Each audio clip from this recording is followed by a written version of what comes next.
кредит алган кишилердин деп эсептесек болот.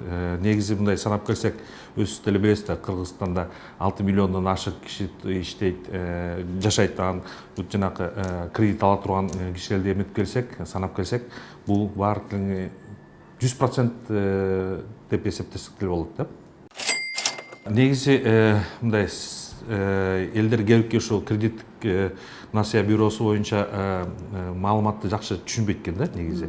Элдер көбүнчөсү ойлойт, ушундай кара список бар депчи. Негизи биздин бюродо андай кара тизме деген жок. Негизи бизде позитивдүү жана негативдүү маалымат чогулат да. То есть мындай түшүндүрүп кетсем, жанагы финанс кредит уюмдар биз менен келишим кол койгондон кийин бүт жанагы кредиттер алган элдер боюнча бүт маалыматты бизге жөнөтүш керек да. Анын ичинде жанагы элдер төлөп аткандар кредиттер да бар, төлөп атпагандар да бар да. То есть ошондо бүт маалымат кирип калат да.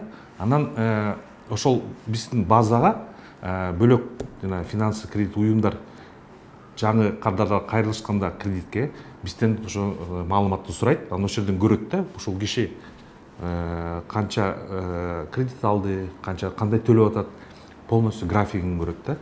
Ошондой да.